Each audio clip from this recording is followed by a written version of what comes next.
Good evening, everyone. We're going to do another 2 hours of dyads tonight. And I just want to do a little check-in with everyone first and see if there's any things that need to be cleared up, any questions about the technique or any challenges coming up in your practice. And I have a few other things I'm going to say about the practice tonight. What we're going to be doing is the facilitators are going to start becoming a little bit more active tonight.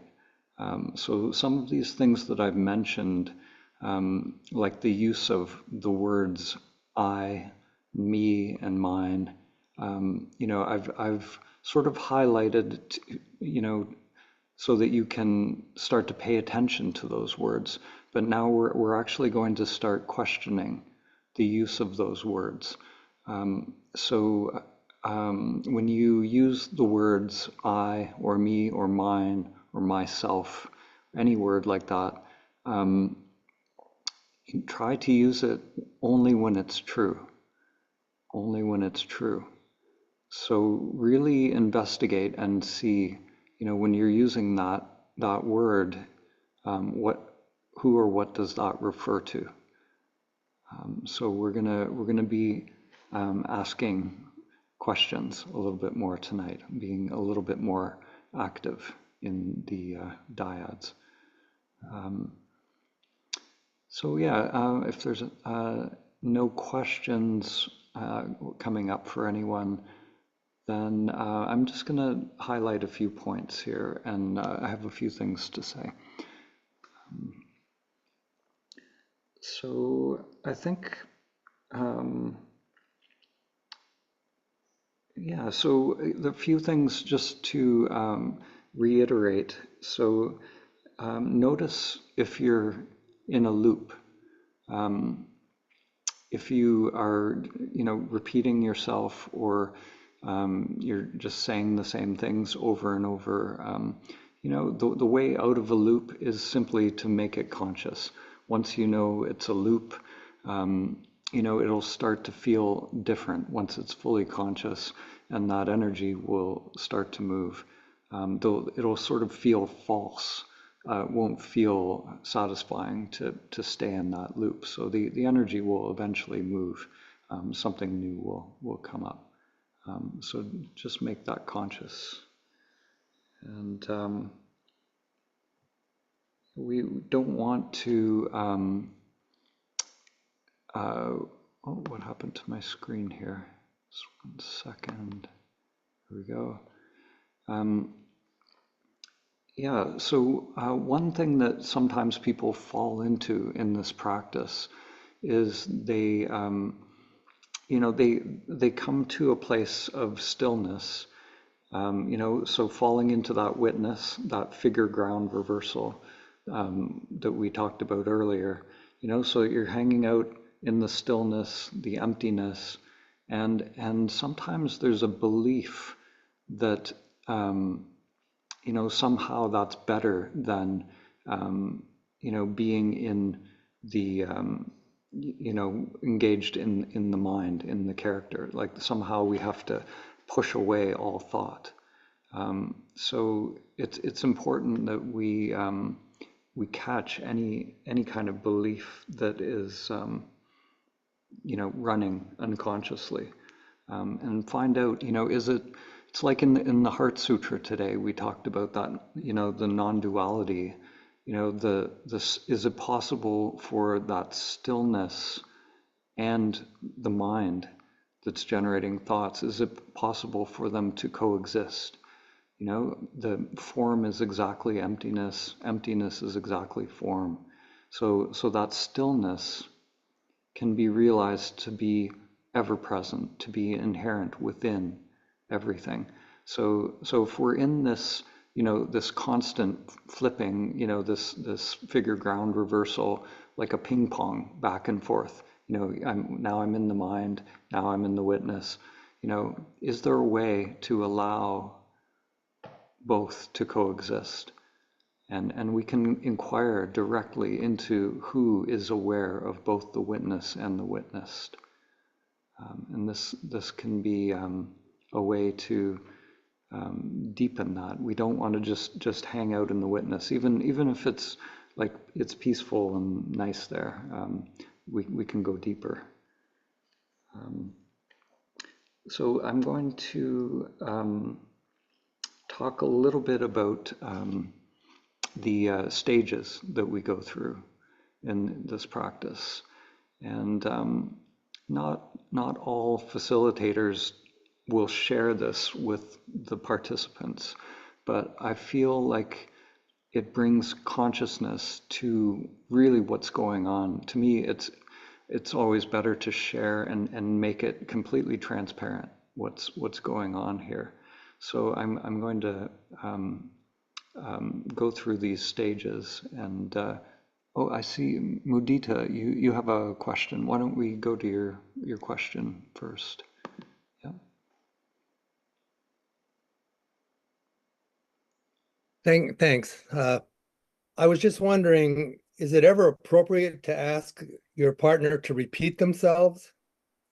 Yeah, like if you didn't get something, as I mentioned, I don't think I mentioned it more than once, but yeah, you can say, can you clarify that, please?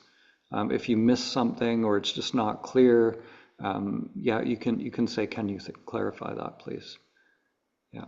A couple times it's been the sound has been a problem. So the person's mic or something, it makes the talking unclear. Yeah, yeah. So in that case, you want to really hear and catch everything that they say. So yeah, just say, can you repeat that, or can you clarify that? Or yeah, that's perfect. Okay, thank you. Thank you. And one other thing is, so yeah, we never want to. This is something that has come up a few times. We never want to refer to our partner as well. So we never want to refer to a partner as a person or comment on anything that they've said in the dyad, or make a comment about them, the way they look, the way they make you feel. You're not commenting on. You think of the person as a mirror there. So you're not referring to them as a person in any way. And yeah, and so for the witness, as we go deeper into the retreat, what we usually allow is, if a lot of time has gone by, if somebody is in a really quiet, still place, and say, 4 minutes have gone by, 5 minutes have gone by, you could, just feel it out, but you could gently give them the imperative again at that point, just to kind of bring energy to reinforce, the practice. Sometimes it can be powerful to do that at the right moment. So we never want to just repeat the imperative, or if impatiently, or hammer someone with the imperative. So this is only if like a long period of time has gone by, and you might feel it's time to give the imperative again. So that's the only other time that the witness will say something other than, can you clarify that, or can you repeat that?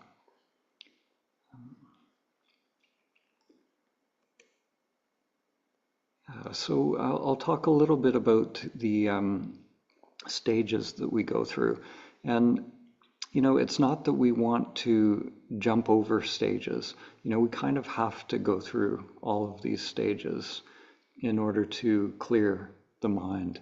But it can be helpful to understand what these stages are, and just to bring it into consciousness, just to see what exactly is in play in your mind. So usually when we start out in the dyads, someone gives us the imperative, tell me who you are. And usually stage one is giving answers from the mind. So this is sort of repeating, what you've learned. So you might be something you read or something you believe, maybe things that your teachers have said. And we go through that. Sometimes we have to clear that out of the way. And it's not wrong to do that. If these things are coming up in the mind, anything that's coming up in the mind, we want to share it fully with our partner. So we share it. We don't fall into the trap of dismissing things. So we don't want to say, oh, it's just another thought, coming up. It's not important. The truth of who I am isn't in those thoughts. I'll just dismiss that. No, we want to share whatever is coming up as a result of that inquiry. We want to share it with our partner. We want to catch it. We want to catch those thoughts and really express them, have a complete communication of them. So I'm not, when I go through these steps, I'm not doing it so that you jump over them or minimize them in any way. These are all, every step is important, and we want to catch whatever phenomena is coming up in the mind. So sometimes, so step one, is this sort of just giving answers or this sort of parroting what we know. And then step two is moving into more intellectualizing things. So starting to think things through logically and using reason. So we're using the analytical mind to arrive at answers. And in both step one and step two, we're still sort of operating as if the imperative is a question. We're still looking for an answer, like the mind is doing something. The mind is trying to find an answer on these levels. So we keep exploring, using the reason and trying to reason it out, and that can go on for a while. And usually, the mind will come to the point where it realizes it's kind of futile. It's not getting anywhere. It might be in a loop, or you've explored all the different things to explore there, and then that searching, that seeking in the mind starts to settle down. And then the next stage is some new phenomena starts to appear, something maybe unexpected. So this is usually after an extended period of concentration and kind of getting into the practice, gaining some equanimity. Then we will start to, we feel that futility of the seeking mind, and then the energy starts to become free of that pattern. So this is where a lot of people have reported all different phenomena, getting visions, the third eye can open, faces changing, seeing auras, new sensations in the body. The senses might feel different, or waves of energy. This is where emotions and deeper unconscious material might start to surface, unexpected phenomena from the mind, unexpected, mental pictures maybe, or maybe memories, old memories that just come out of nowhere. So anything can come up at this stage. And so this is where, this may last for a while. There could be, depending on the person, it can go on. There could be a lot of clearing. And this stage we sort of toggle between this stage and the next stage. So sometimes this new phenomena will come up, and then things might be silent after that. So the void, or the silent space, the witnessing space, is the fourth step. And so this is where there's really not much phenomena, no thoughts. It seems like there's not really progress being made in this stage. With the new phenomena coming, it feels like, stuff is happening, stuff is clearing. So this is where they call it no man's land, where there's sort of this knowing that no answer is going to be satisfactory on the level of the conditioned mind. Um, so so we come to this witness, and like I said, there's this kind of peace there, and this is a place where things get very subtle. There's a quiet mind, tranquility. So we want to just really attune to anything that's in play, and just allow ourselves to be in this space. And yeah, just wait, and not waiting for anything. Like in when we're in this space, it's really important to notice if there's any expectation in the mind, or any wanting, because what really unfolds is it's just a coming into now. It's just being here, being okay with what is. It's actually our conditioning that drops off. That going after pleasure, avoiding pain, all of that is, it's running in the unconscious. So we may catch subtle sort of variations of that, in play in the mind, beliefs and expectations, and if we can just engage with the practice 100%, with almost a feeling that I could do this forever. I'll continue on this path doing this forever, and I'm okay with what is in this moment. And that's how we want to move, in this silence, in this witness stage, really identifying any resistance. And then, so hanging out in that stage, we can then sometimes, and this doesn't happen for everybody, but the next stage, it's quite commonly the deeper samskaras will then come to the surface. So this is where we can get really deep insights, deep clearing. Repressed emotions come to the surface, traumas, imprints, the core attachment to the I thought is faced in this stage. So we really come face to face with this sense of who I think I am.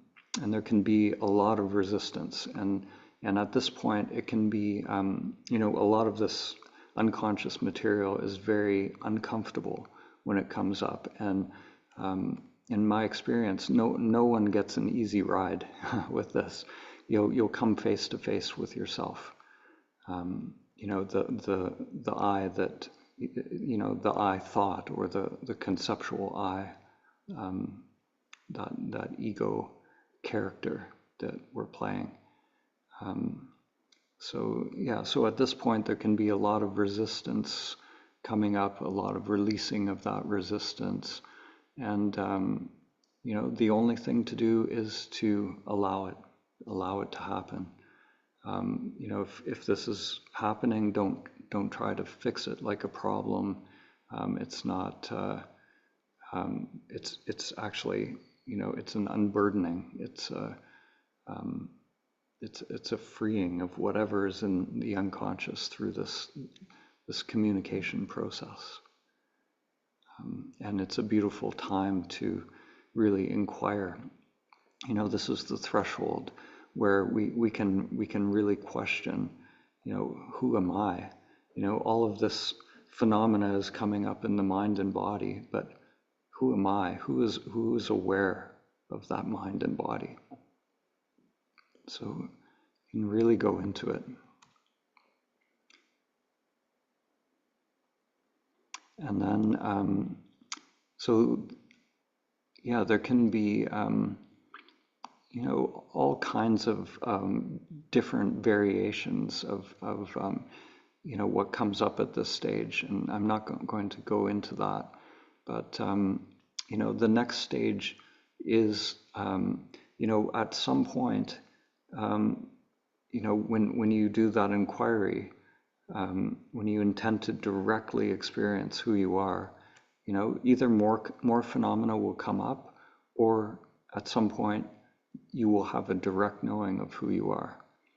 And when that happens, there can be all kinds of experiences, all kinds of phenomena around it, but it doesn't have to look like anything. And you may be witnessing for somebody who goes through this. And what can happen sometimes is people will see someone else, the phenomena happening. Like for some people, it can be, this flip can be very gentle. It's very, very subtle, very clear, but not a lot of fireworks. Whereas, other people, there can be a lot of phenomena, a lot of energy moving, and it's more, there's more to see. But the experience isn't it. It's simply, the energy sometimes is reconfiguring, or the body can even be shaking sometimes. It's very normal. But for other people, there's none of that. It's just much more smooth and just very lucid and clear. And it's just this recognition of who you are.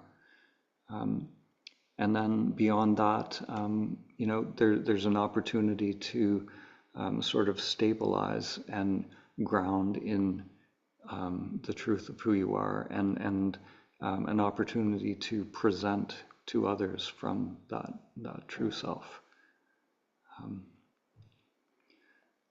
So I see there's a few questions there. I'll go to Lynn Johnson. Hi, Lynn. Hi, Dan. Hi. Hi. My question to you, and it might be a little bit silly, but I'm still gonna do it. I feel like I've been to some places with some helpful psychedelics, and I feel that when I'm in the dyads, it's not a lot comes up, and not that that's good or bad. I just, it feels like for me to carry on or to say more than what I'm being right now is not more is needed.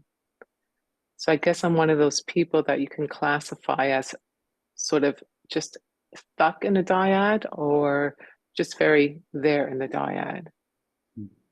Mm-hmm. Listening to your commentary with the Heart Sutra and your experience afterwards, I could understand that.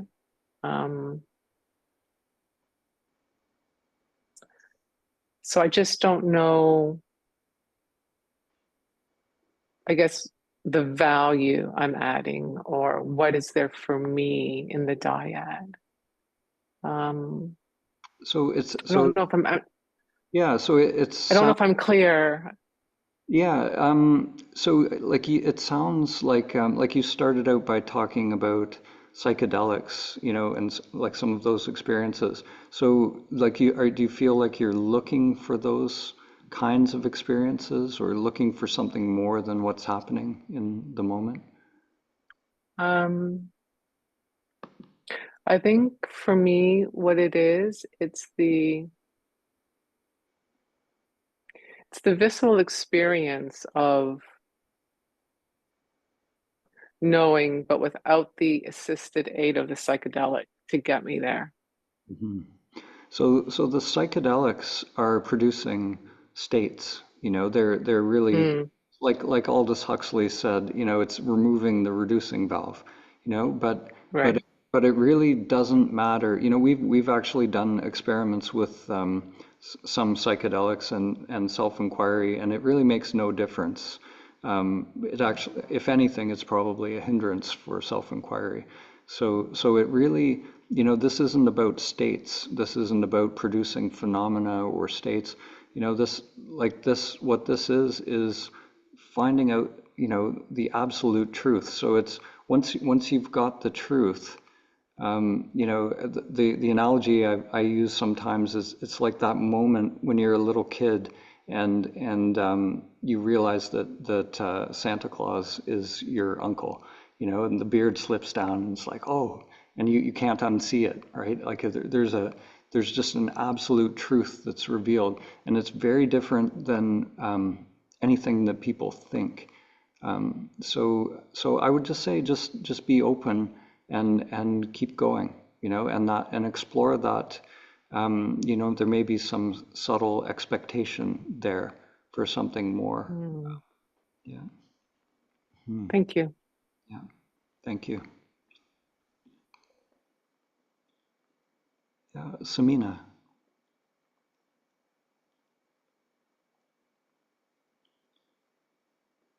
Oh, you're muted there. Oh, there. Okay. Hi. So Hello. it's not a question. I just wanted to um let you know and explain what happened. Whenever I'm in a diet and the question is asked, it is as if the question is touched by something very deep. It goes very deep. And yesterday there was a lot of energy movement, like I started going in spirals and all that. And it was wonderful. It was not a bad place. It felt really good and all that. And a lot of emotions came up as well. But what I wanted to also share was today was as if something has happened. So I was at work. I couldn't join the meditation. I had to work. Mhm. I was working all day, but the peace and calm and relaxation that I had, as if it's something is surrounding me, as if there is something just so peaceful side by side. So I was working, I was not distracted or anything, but I couldn't help but notice that this is something so different. Mhm. Even when I'm driving, like I went to the airport to drop my daughter, I was driving so slow, just so relaxed, Mhm. as if there is no hurry. Everything is just the way it should be. Mhm. So this is what I never felt before. This is something like I know I get there when I'm meditating, but while I'm working, yeah, as if it was surrounding me, this this thing. Mhm. Yeah. Beautiful, beautiful. Yeah, yeah. That's. Thank you for sharing that. Thank you for sharing. Yeah, and the whole outer world. We when we have these kind of awakenings, it can be very smooth and it seems like everything is clear and peaceful and that can there can be an opening there for a period of time. It can be for a long time, But any phenomena will, the phenomena of the world will come and go, and it's like the matrix will test us at certain points. The challenges will ramp up and that and these are just opportunities to stay with the truth, that recognition of who you truly are, and then it can deepen, and the more it deepens, then the more our wiring in this avatar will change. Yeah. Okay, thank you. Thank you. Yes, and Unary. Yeah. Hi there.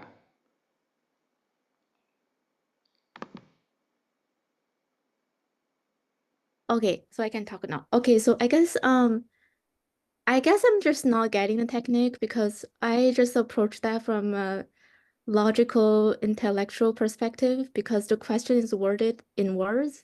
So I'm just thinking about the words, like what does who mean? What is this? What is the metaphysical sense? Like, and then my answer will just go through, I'm not this, I'm not that, just purely logical thing. I cannot get to I guess I'm not getting a technique because my answer is I don't know. And I feel like I will never know because that is just something you will never know from a logical perspective, because it's a question that worded in words, right? And then you just break down these words and I guess I'm not getting the technique. Are you supposed to feel the question and like get into certain states? Because I'm just thinking about the question from an intellectual perspective. I'm just not getting the stages you're describing. I just don't see how that's connecting to that at all. Yeah, good. It's good that you see that, first of all. That's great. So when the imperative comes, tell me who you are, in that moment, is the mind trying to do something? When your partner says, tell me who you are, is the mind looking for something, trying to do something? Yeah, the mind will just say, that is a nonsensical question. And the answer is, what do you even mean by that? And the second answer is, I do not know, and I don't think anybody knows, and I don't think even Buddha knows. And then I'm okay with that, but then that's the question I cannot answer. So Yeah. I So just that's it. I'm just yeah. So the mind has a whole thing that it's doing there. So is it possible, when you get the imperative, to drop that commentary of the mind, and like the instruction is to directly experience. So direct means not using the mind, not via the mind. okay. So you're supposed to like feel the question. Well, it's not necessarily feeling like that's in the body. So it's closer. Okay. So it's it's a this is the thing. I'm just pointing towards something, and the mind wants to know. The mind wants to know, but we have to actually allow the mind to be kind of still. It has to become a not knowing mind. So we're used to being very clever with the mind, and solving problems, and so we have to let the mind just relax a bit, be a little bit stupid, and just relax, and see if it's possible to directly experience, and it's not, there's no how to. So it's like in if you know Yoda in Star Wars, he says, do or do not. There is no try. So direct experience. Direct. There's no trying. So it's, Okay. and I know to the mind, and if the mind is confused, that's good. Allow the mind to just be a don't know mind, but just see if it's possible to relax the mind and go direct. Okay. No Thank you. thought, no thinking. Yeah. Thank you very much. Thank you. Okay, so I think we're ready to dive in. So, Tayama, there you are. I am ready. She is ready. Okay, here we go. Have fun, you guys. Here we go. Okay, can you just turn up the...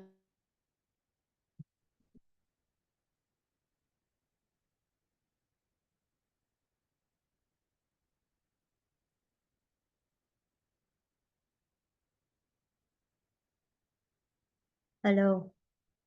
Do you have a room, Christine? No. Did you come? Okay, hang on. I've got you one. Boris, I'll put you in one as well. Here we go.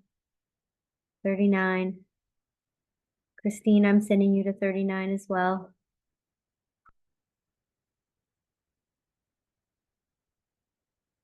Okay, Sahar.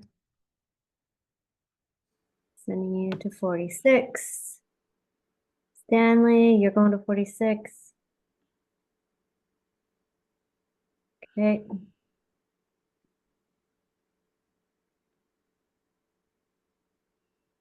We still got yeah, Boris. Okay, I'll send you room 12. Annette, room 12.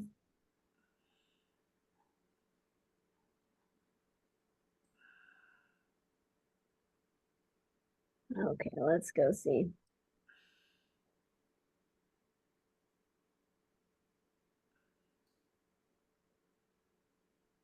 Okay, Cecilia, got a room 37. Room 37. Okay, Christine, she joined.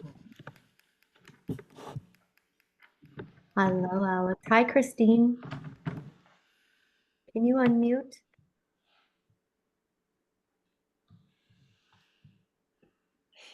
Nobody go. showed up in the room. Okay, yeah, you needed to give me 2 seconds. I was putting somebody in there, so I'm actually going to send you now to room 43.